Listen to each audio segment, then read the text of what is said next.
My idol just got exposed, and I'm sitting in the internet cafe crying. The handsome guy next to me loses his game, rips off his headset in irritation, and goes, "Cry all you want, next round I'll win, and I'll be your man." So I nervously watch his gameplay, terrified he'll lose again. This guy has that total player look, aggressive, untouchable. I know him, the campus heartthrob from the art school next door, Ken. Someone I'd never crossed paths with, and now he wants to be my boyfriend? Is this heaven-sent luck, or is it a candy-filled miracle? Halfway through, he died in the game. In the brief moment before he respawned, he glanced at me sideways, his eyes lazy and half-lidded. It was like he was saying, "Relax, I'm officially your man." Finally, the screen flashed victory. I got so excited I couldn't help myself and hooked my arm around his. "Bro, you won." Immediately, I felt a twinge of embarrassment, but hey, I'm a serious face value person, a little forwardness is normal. He leaned back in his chair, his headset lazily hanging around his neck, voice casual, "Really gonna date?" He smiled as he said it, neither a question nor a statement.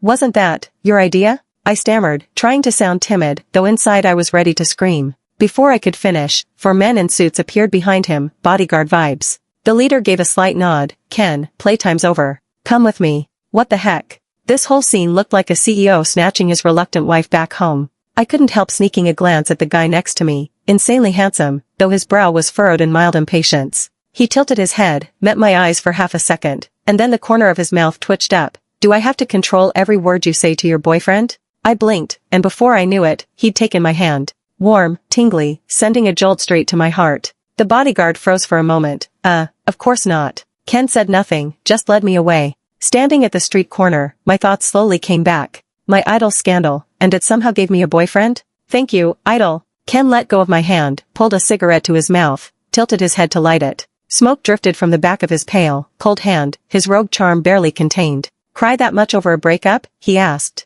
I wanted to explain, but, what's the point? "You've, long ago," I swallowed, "liked me?" His actions made it hard not to read between the lines. Ken took a drag, then chuckled lightly and stubbed the cigarette out in the trash, saying nothing, as if silently confirming it. He really had liked me all along. I felt a twinge of guilt. "I'll be responsible for you," I said. Something about that made him laugh, his shoulders shaking slightly, the outline of muscles beneath his white tee faintly visible. "You really are clueless, little sister," he said, then took my hand again. "Hungry? Let's go get something to eat." I hadn't eaten much for lunch, so yeah, I was a little hungry. Halfway there, we ran into a few of his friends. "Yo, Ken, who's this? Rejecting Senior Eve, huh? Turns out you're into these pure little white rabbits. And what about your bodyguards? Why aren't they tagging along today?" I'd always kept to myself, and now, with guys from a totally different circle chatting like this, my cheeks were burning. Ken's tone stayed light as he took a cigarette handed by a friend and twirled it between his fingers. "Why would I need them?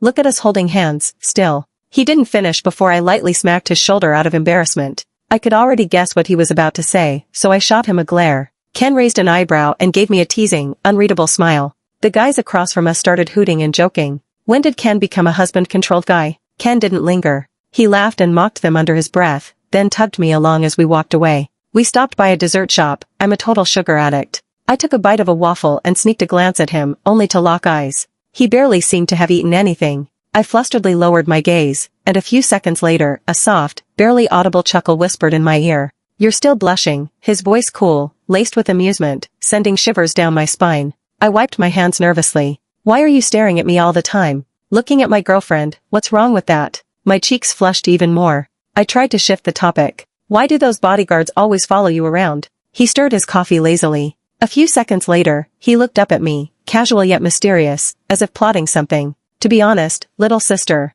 I'm sick," he said. I froze. "Sick? What kind of sick?" He didn't answer, eyes drifting aside. "I do like you, but I also don't want to hold you back, so, maybe we should." His tone, pitiful as it was, paired with that handsome face, instantly triggered my saintly instincts. At that moment, I felt like a true angel. I placed my palm over his hand. "Ken, don't worry. I won't despise you." A brief tension flickered across his brows, then he laughed softly, flipping his hand to hold mine. "As long as you don't despise me, I'm good." The news about Ken dating someone spread across all the campus gossip boards the next day. Holy crap, my male idol is dating someone? Help. How does she even compare to Senior Eve? She looks so, like a green tea *TCH. The words green tea kept replaying in my mind, and I angrily threw my phone down. It was just a photo. How could anyone call me a green tea *TCH from that? "Lily, spill, how'd you snag Ken?" My bestie sneaked up, whispering. I raised an eyebrow. He confessed to me. Silence fell. Liz laughed.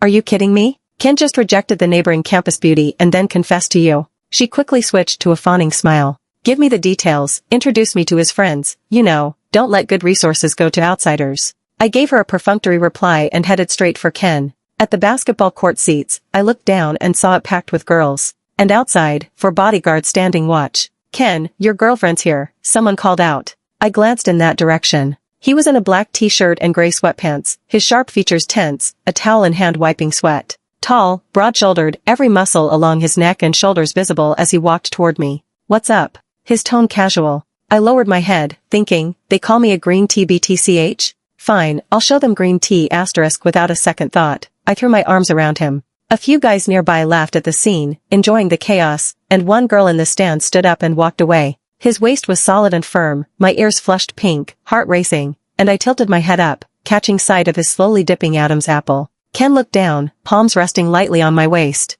Don't fuss, you're sweaty. I shook my head, pouting, tears welling up in my eyes despite my effort. They're calling me green tea. Ken made a low TSK, a bit awkward. How did I end up with such a crybaby girlfriend? A basketball suddenly flew over from the court next door. I instinctively shrank into his arms, only to see him lift a hand and catch it effortlessly. Frowning, his tone unchanged. Who called you that? That move, too cool. I froze for a second. Just online. Ken nodded. Got it. That's it? Just like that? I tapped his wrist lightly. Wanna grab lunch together? He didn't say a word, his gaze completely unreadable. He glanced behind me, voice lazy. Sure. After he showered, he naturally held my hand, and to the bodyguards nearby he said, we're going on a date. You coming along? The lead bodyguard hesitated for a moment, then shook his head. What exactly is wrong with you? They're always following you around, I couldn't help asking. He spoke softly, as if just picking a random ailment. Asthma. Asthma, and you play basketball? The doctor said moderate exercise is fine.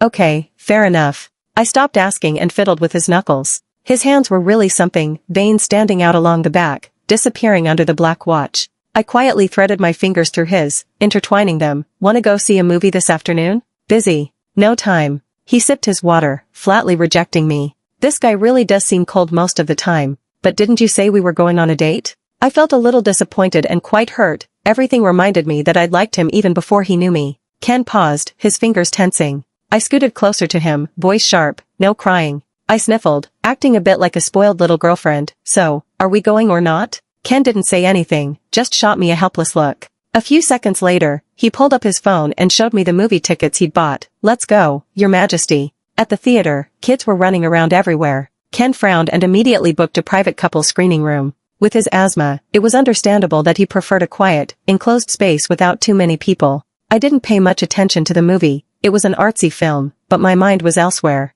I glanced sideways at him, and just then, his eyes flicked in my direction. Caught sneaking a look again. Hey, little one, why are you staring at me? He asked softly. Blushing, I replied, I'm looking at my boyfriend. Got a problem with that? Go ahead, I won't stop you, he said. I couldn't help but laugh, barely paying attention to the movie. After more than 2 hours, it was still not dark outside. He said he'd walk me back to my dorm, but I wasn't keen on that. I want to spend more time with you, he said. He raised an eyebrow. I'm not dying that soon. I glared at him, my voice soft. Isn't that just because you feel bad for secretly liking me all this time? A shallow dimple appeared on his cheek as he smiled. Fine, come with me somewhere. When we arrived, I realized it was his usual crowd, some of the guys we'd bumped into on the street before. After some joking around, they pulled me into a card game. I didn't play much, but had no choice but to tough it out. Ken spoils women the most. You can lose all you want, someone said. I instinctively glanced at him. His fingertips were red as he held a cigarette, chatting with his friends.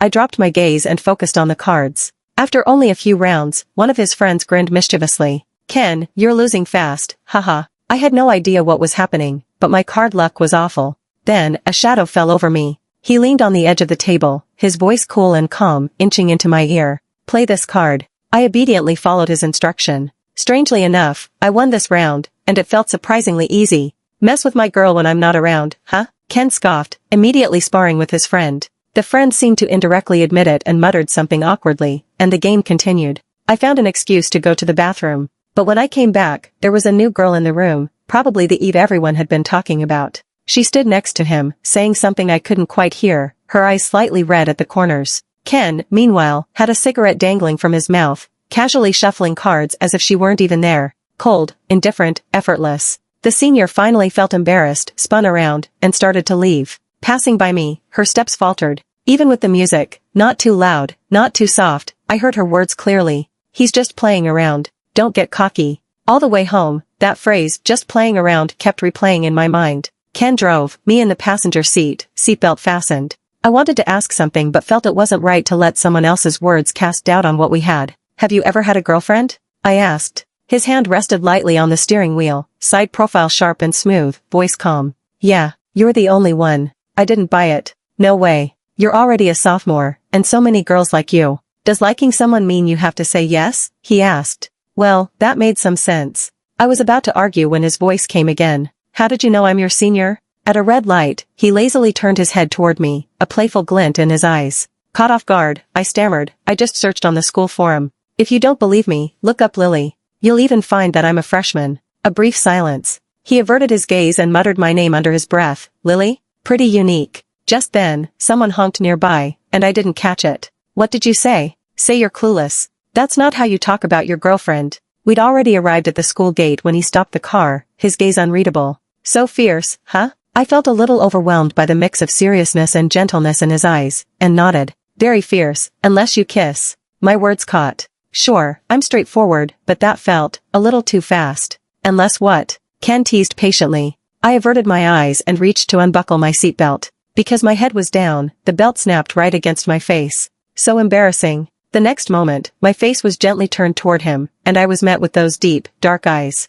Ken frowned. Where exactly? So close I could feel his breath, like I'd been enchanted. I froze and pointed shakily. Upper lip, here. His gaze followed obediently, lips curling slightly. Next time, just say philtrum. I snapped back to reality and finally noticed the teasing glint in his eyes, which made my ears heat up. Let go of me. I huffed. Ken didn't rush to reply. Instead, he used his fingertip to gently rub the spot that had turned red. There was a quiet pause, just half a second, but long enough. Then he leaned in slightly. Before I could even react, my lips felt a sudden warmth, fleeting, like a jolt of electricity. He nonchalantly stepped back. Let's head back. Thankfully, it was dimly lit, my cheeks were probably blazing. Flustered, as I got out of the car, I shot back a teasing jab. Taking advantage of me, you pervert. If I remembered correctly, he didn't deny it, just smiled, even more amused. Classes have been packed these past few days, so we've mostly been chatting on our phones and haven't really seen each other. I realized I kind of missed him. After a good night's sleep, I woke up to find the confession wall blowing up with messages.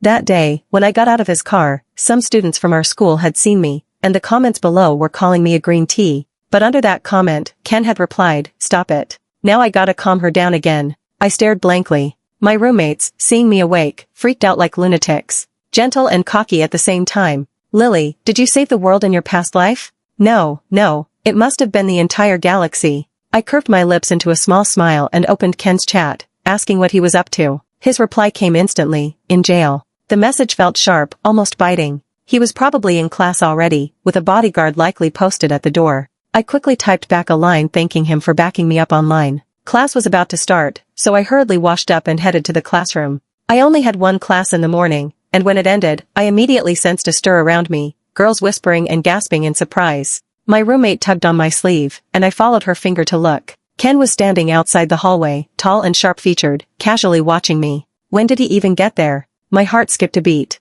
I grabbed my books and jogged toward him. What are you doing here? He took my hand. Not allowed to come? You have asthma. I'm worried something might happen, I said, pausing mid-sentence. People with asthma usually carry their medicine, so I opened my hand. Show me your medicine. He lowered his gaze, then after a few seconds shifted his eyes elsewhere. Not with me. With the bodyguards? I drew in a sharp breath. This could be life-threatening. Call them over. A flicker of something complicated passed through Ken's eyes, turning into a mischievous, roguish smile. He leaned down, wrapping me in his arms, his warm breath brushing my neck. Lily, wouldn't it be better if we were together? I couldn't remember exactly when he started calling me by my name, only with him did it feel unique, singular. My head felt a little light, but I stayed rational. If you act like this, I'm not listening to you. Asthma attacks could be deadly without immediate care. He let go of me, drew a cigarette, and put it between his lips. After several failed attempts with his lighter, he frowned and tossed the cigarette into the trash. Irritated, he pulled out his phone and dialed. The only one I'm afraid of is you. Though his tone sounded cold, it carried a strangely gentle, protective warmth, like a sugar-coated bullet. I laughed and looped my arm around his again. Within minutes, the bodyguards arrived. Ken's expression darkened a bit. I could tell he hated being watched. Just pretend they're not here. They're only looking out for you, I reassured him. He glanced at me, smirking as he tugged my lips lightly. Looking out for me? I can't even perform properly like this. It suddenly clicked what he meant by perform. I glared at him, about to scold him, when a familiar voice interrupted. Lily, what a coincidence. Eating with friends? It was Jake, a senior from my department, speaking casually and loudly. I smiled, replying softly, a bit shy, no, this is my boyfriend. Saying those 3 words made my voice drop. Then I remembered something. Oh, by the way, Jake, last time I borrowed your meal card and haven't paid you back. You can use mine this time. Jake's expression stiffened for a moment. It's fine, but when did you get a boyfriend? Why didn't you tell me? Go ahead and eat, I've got stuff to do. He walked off, and I stared at his retreating back, confused.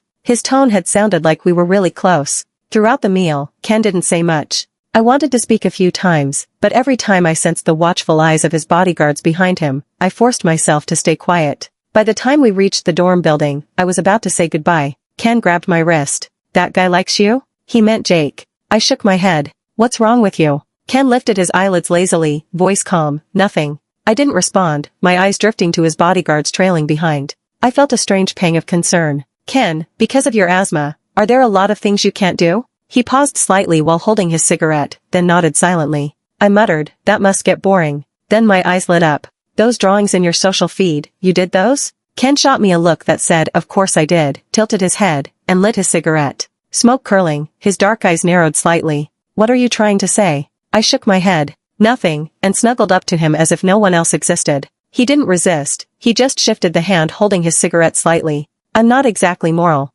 Keep flirting with me, and you're not going home tonight. I bolted straight to my dorm. My heart was still racing. I kept replaying the way he had looked at me earlier, lazy, teasing, mischievous, too dangerously charming. As I reached the dorm, my roommates were just talking about Ken. Oh, look who's back. How was your date, wifey? I flushed instantly. He's teasing me. I'm gonna tell my boyfriend right now. I was usually dramatic and liked to make a fuss, so my roommates were used to it. Sometimes when I was suddenly quiet, though, they didn't know what to make of me. May, holding her phone, suddenly said, I remember seeing some gossip. Ken apparently got into a fight last month, but the post disappeared the next day. Probably the school made it vanish. Really? I heard that too, and I think his dad doesn't support him doing art. But he's top of his art exam. Why wouldn't they support him if he's that amazing? The gossip got everyone clustered around. I thought to myself, he has asthma, there's no way he could actually get into a fight, right? I stayed quiet, just leaning in to listen. Everyone knew Ken had ranked first in his art entrance exams, and it even made the news at the time.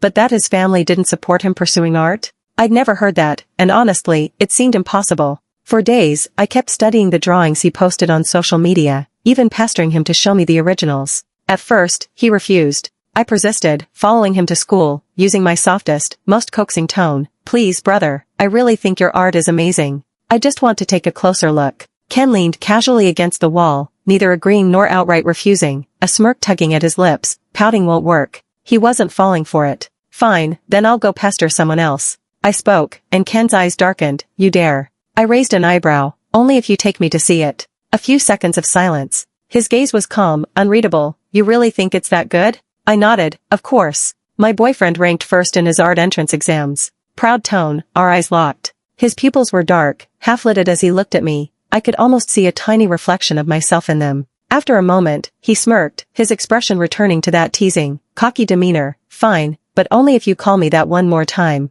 The same man who said pouting wouldn't work. What a hypocrite. I nudged his hand, blinking. Brother? Senior? Please? Ken probably found me amusing. Don't say that to any other guy. Why not? You'll get kidnapped. Kidnapped where? Keep talking, and you won't get to see it at all. Wrong, brother. The first time I went to his place, it was a bachelor apartment, sparse and cold, clearly not a place he stayed in often. When I reached his studio, I froze. Have you ever thought about holding a campus art exhibition? Ken had been about to hand me a soda, but switched to room temperature orange juice, twisting the cap off and handing it to me. No one would come. I frowned. You've never tried, how do you know? Don't worry, leave it to me. He didn't seem to care, letting me take the lead. Leaning against the doorframe, one hand holding the can, he tilted his head back, his Adam's apple moving slowly, a mix of temptation and restraint. Done looking? Can we go now? I swallowed instinctively, suddenly recalling that brief moment in the car when he kissed me. It had lasted only half a second, just a taste of warmth, but it was enough to make my face flush and heart race.